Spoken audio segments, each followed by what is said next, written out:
जो आदिपूरुषः स जातो अत्यर्चत पश्चात् भूमिवतो पुरः तस्माद्यज्ञा सर्वभूतः सम्प्रेतं मृगराज्यम् पाशोस्तांश्चक्रे पायव्यानारण्य ग्राम्याश्च ये तस्माद्यज्ञा सर्वभूतऋचः सामान्ययज्ञेरे छन्दाकोशे यज्ञेरे तस्माद्यजायत तस्मादश्वा अजायन्त ये केचोभयादतः कामो हज्ञेरे तस्माज्जात अजावयः तञ्जज्ञं वरेः प्रोक्षन् पुरुगञ्चातमग्रतः तेन देवा अयजन्त साध्यारिगयश्च ये चत्पुरुखं व्यददो गतिराभ्यकल्पयन् मुखं किमस्यासीत् किं बाहो किमूरोपाद उच्येत ब्राह्मणोऽस्य मुखमासीत् बाहुराजन्यः कृतः पूर्वो तदस्य च वैश्यः पदव्याक्तो शूद्रो अजायत चन्द्रमा मनसो जातश्चक्षुः सूर्यो अजायत श्रोत्राद्वाइष्टप्राणश्च मुखादग्निरजायत नाभ्याम् आसीदन्तरिक्षको शिष्टोद्यौः समवर्तत पदव्यां भूमिर्दिशः श्रोत्रात् तथा लोकान् अकल्पयन् जत्पुरुषेण हविषा देवाजन्मतन्वत वसन्तो स्यासीत् राज्यं ग्रीष्म इदमः शरदवेः सप्तास्यासन् परिगयस्त्रिः सप्तासमिदः कृताः देवाजज्ञन्तन्वाना अवज्ञन् पुरुषं बहुमा जज्ञेनाजज्ञवयजन्तो देवास्तानि दर्पान् प्रथमान्यासन्ना देहनाटं महिमानः सचन्त तत्र पूर्वे साध्याः सन्ति देवाः ॐ अथातो देत्यादेत्यानिराकरणं प्रत्येकमेव चक्षणां जिह्वामेव दोचत वचः कर्णाभ्यां भूमि सुजवे मातृकुंहारिकेः श्रुतं मये ब्राह्मणः प्रवचनमसे ब्राह्मणः प्रतिष्ठानमसि ब्रह्मकोशोऽसि चरितसि शान्तिरस्य निराकरणमसि ब्रह्मकोशो मे विशा वाचात्वापि ददामीति वाचात्वापि ददामीति तिष्ठ प्रतिष्ठस्वरकरणकण्ठ्योरसदन्त्योष्ठ ग्रहणधारणोच्चारण शक्तिर्मये भवत्वाप्यजन्तु मे अङ्गानि वाक्प्राणचक्षुश्रोत्र यशोबलं जनमे सुतमदेतन्तनमे मनसि तिष्ठतु श्रीगुरुदेवार्पणमस्तु नमः पार्वतीपतये हर हर महादेव हर हर हर दुःखहर दारिद्र्यहर कष्टहर हर हर महादेव हर। अभी आपको देखिए वैदिक दिशाएं कैसे सस्वर और ऊर्ध्व जैसे जैसे स्वर चलता है वैसे हाथ चलता रहा, देखते रहे आपने वैश्वेश्वर में सत्यम पराशर जी द्वारा। देखिए जब हम पूजा करते हैं स्वस्तिवाचन हर ब्राह्मणों का ध्यान रहता है, उसमें एक विचार की है छोटी सी, पुत्रासो यत् पितरो भवन्ति, पुत्रासो यत् पितरो भवन्ति। हर यजमान जब पूजा के लिए बैठता है सब पत्नी का ब्राह्मण का स्वस्तिवाचन शुरू करता है तो वह इच्छा अपनी लगाता है, भगवान से प्रार्थना करता है उस पंडित जी के माध्यम से कि पुत्रासो यत् पितरो भवन्ति। हमारे सामने हमारे पुत्र भी पिता बन जाए, हमारे सामने मेरे पुत्र सब पुत्र होती, मेरे सामने मेरे पिता भी पुत्र बन जाए, यह उसकी कामना रहती है, पुत्र की कामना रहती है, लड़के की नहीं, पुत्र की। भगवान से मेरा निवेदन है ऐसे ही पुत्र सबको देते रहे, और जिससे कि हमारी वैदिक बड़ा कहने बड़ा शुभ होता है, बड़ा शुभ होता है कि हम कर्मकांड के लिए जाते हैं लेकिन वैदिक मंत्र का ढंग से उच्चारण नहीं कर पाते हैं। मैं किसी की शिकायत नहीं कर रहा हूँ, लेकिन मैं कोशिश करता हूँ कि जो हमारे कर्मकांडी ब्राह्मण बैठे हुए हैं, जो लोग अब रोज अभ्यास करें, घर पर अभ्यास करें, धीरे धीरे हाथ चलाने का अभ्यास करें, जिससे कि हमारी वैदिक परंपरा में, क्योंकि वैद्य ही साक्षात ब्रह्म है, साक्षात प्रभु है, अवतार। जब हम वेद का पाठ करते हैं सभी बताते हैं। धन्यवाद।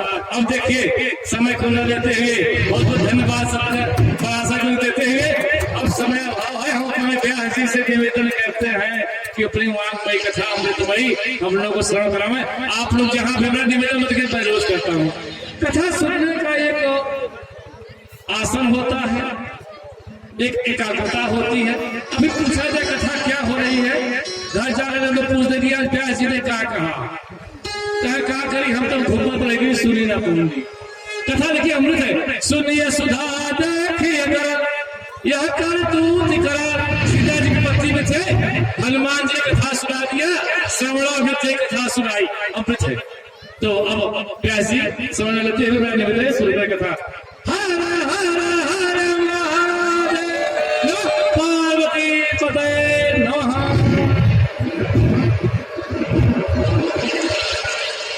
ओम श्रीमन्महागणाधिपतये नमः। ओम श्रीमन्नारायणाय नमः।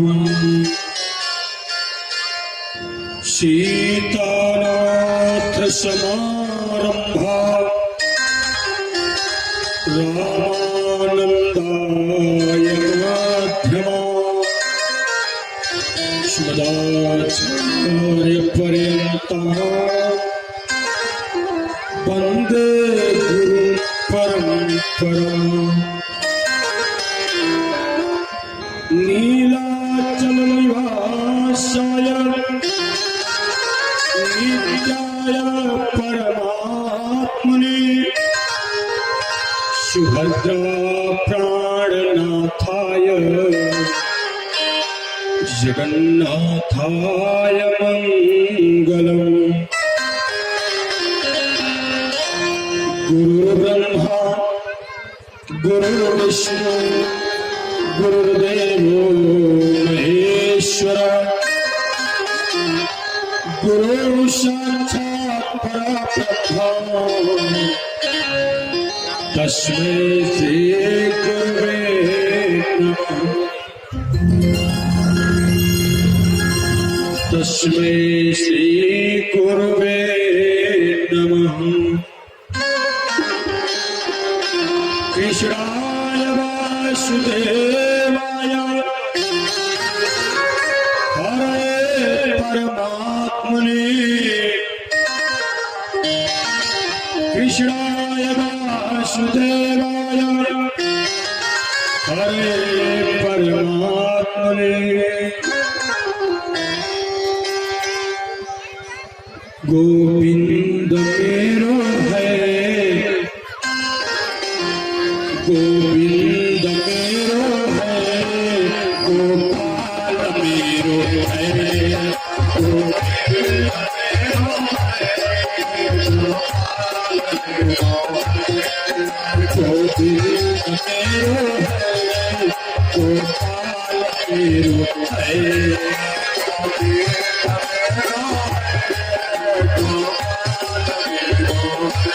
यमुना पुलिन तुम्हारी लाल मेरो है।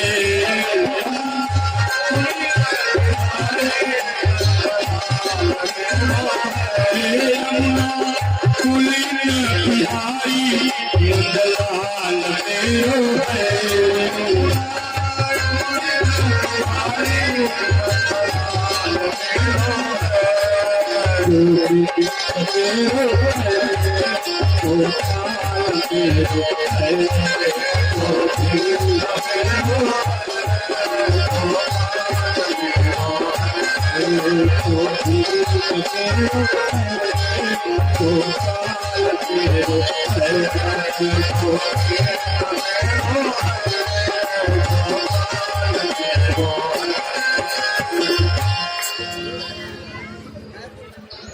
जय जय श्री राधा रमण, जय जय नवल किशोर, जय गोपी चित चोर प्रभु, जय जय माखन चोर। आइए समय को नहीं लेते हुए हम आगे चल रहे हैं।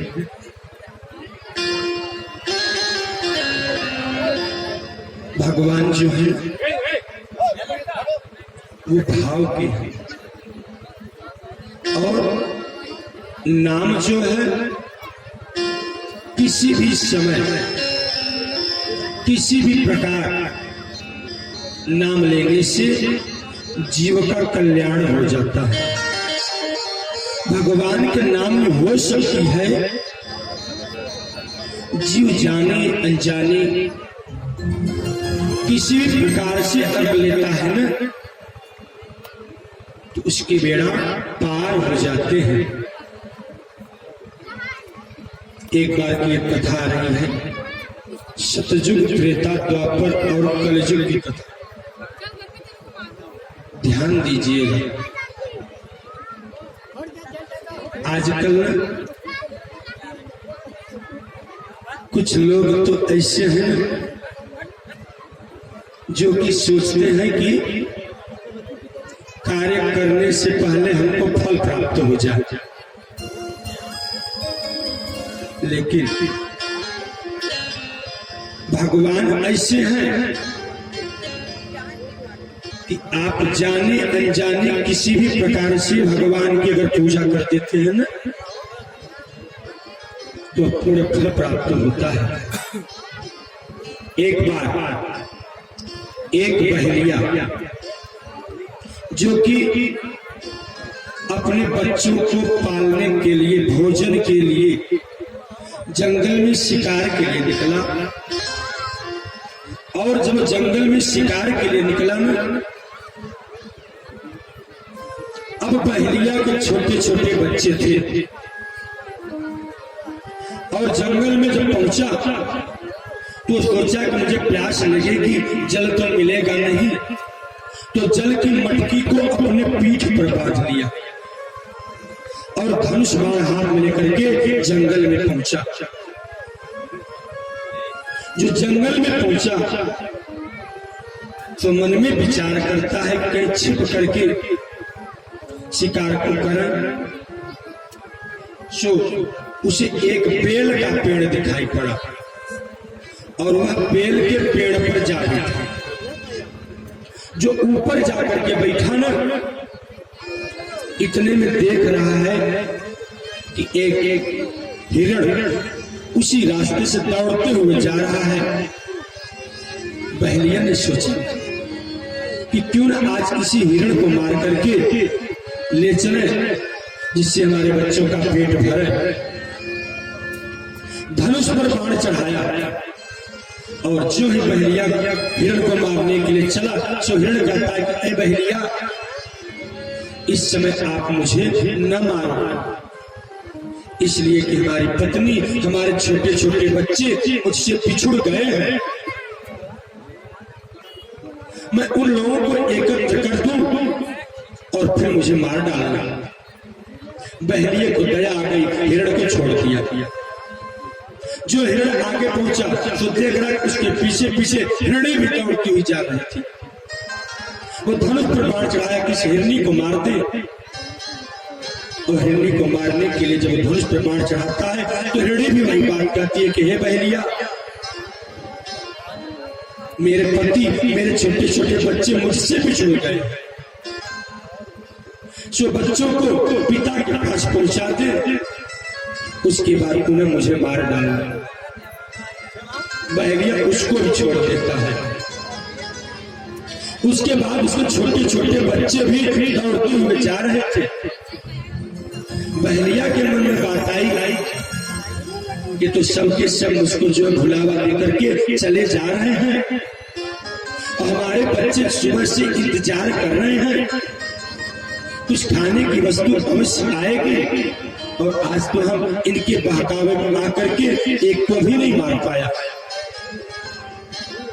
लास्ट में जो बच्चा छोटा दौड़ता हुआ जा रहा था सो बहेलिया धनुष पर बाण चढ़ाया कि क्यों न इसी बच्चे को मार दे हम। जो धनुष पर बाण चढ़ा करके बच्चे को मारने के लिए बाण को छोड़ा और हाथ जो पीछे पहुंचा सो मटकी में लगा, मटकी का जल गिरा नीचे। बाण चला, बेल का पत्ता कटा, जल गिरा, वो भी नीचे गिरा। उस बेल के पेड़ के नीचे एक भगवान भोलेनाथ की छोटी सी शिवलिंग पड़ी हुई थी। अनजाने में जल भी गिरा और बेल का पत्ता गिरा, से हमारे भोले बाबा वहां प्रकट हो गए,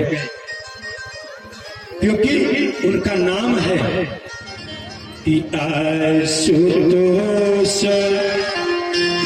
तुम अवधर पानी, आशुतोष तुम अवधर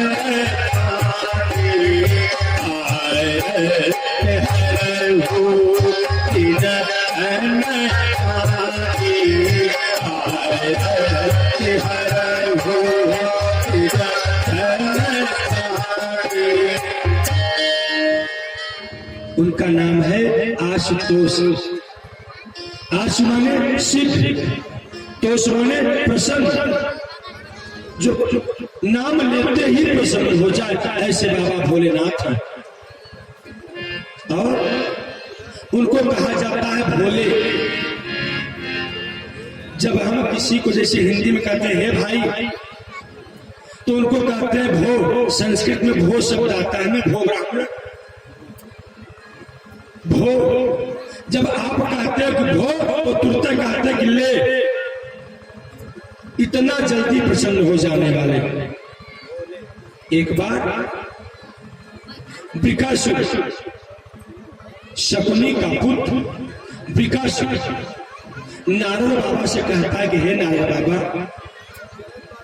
आप मुझे कोई ऐसे देवता का नाम बता देते जो जल्दी प्रसन्न हो जाते। नारद बाबा कहते हैं कि इसको कहा भेजे। नारद बाबा के मन में विचार आया, वो कहते हैं हाँ हाँ आप भोले बाबा के पास पहुंचो, वो तुरंत प्रसन्न हो जाते हैं। और वह पहुंचा कैलाश और जाने के बाद तपस्या प्रारंभ कर दी। अपने अंगों को काट काट करके आहुति में डालना प्रारंभ कर दिया। 6 दिन बीत चुका। उसके मन में विचार आया कि अभी तो भोलेनाथ प्रकट नहीं हुए। नारद जी कहते तुरंत प्रकट हो जाने वाले हैं। जो अपने सिर को काट करके आहुति डालने के लिए चला, जो भोले बाबा प्रकट हो गए। कहते वरम रूही वरदान मांगो। उसके मन में विचार आया कि कौन सा वरदान मांगे। वो कहता हाँ मुझे एक वरदान ऐसा दे दीजिए ना कि हम जिसके सिर पर हाथ रख दे वो समाप्त हो जाए। बाबा भोलेनाथ एवं मस्त कह देते हैं, इसलिए वो अपनी प्रसन्नता में भूल जाते हैं और भक्त को जो चाहिए वही दे देते हैं।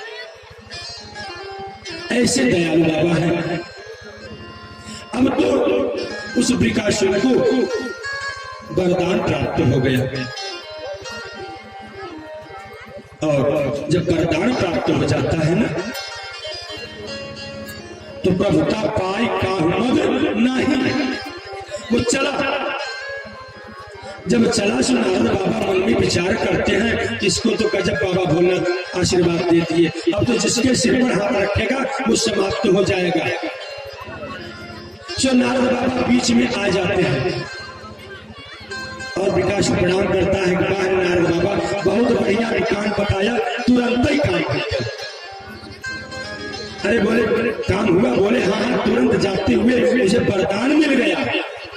अरे बोले क्या वरदान मिला? बोले हम जिसके सिर पर हाथ रख देंगे वो तुरंत समाप्त हो जाएगा, भस्म हो जाएगा। नारद जी सोचने लगे क्यों? बोले भैया वरदान पा गए आप? बोले हाँ। अरे बोले तुझको पता किए, चेक किए कहीं कि जो वरदान मिला असली मिला कि नकली? अरे बोले नहीं नारद बाबा, कहीं चेक तो नहीं किए इसको।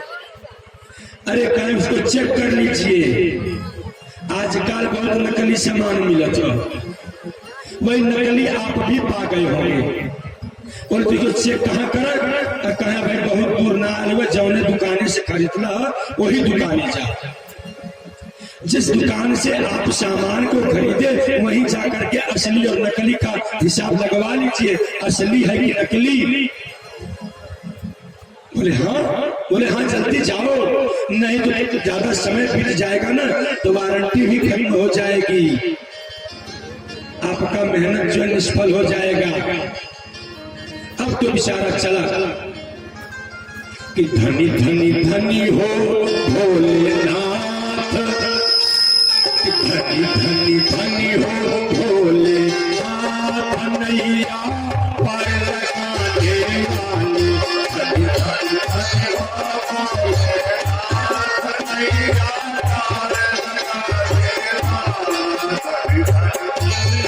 धनी धनी धनी हो भोलेनाथ, नैया पर लगाने वाले, धनी धनी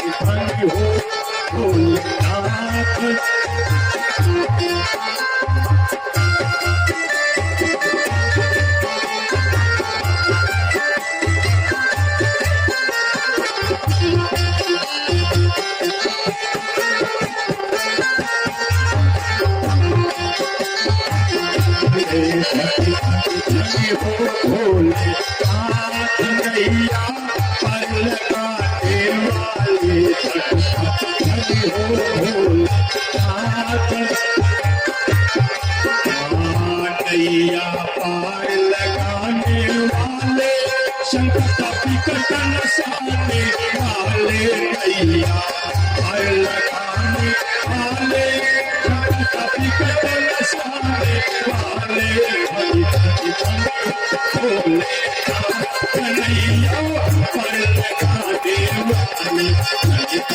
धनी हो भोलेनाथ। भोले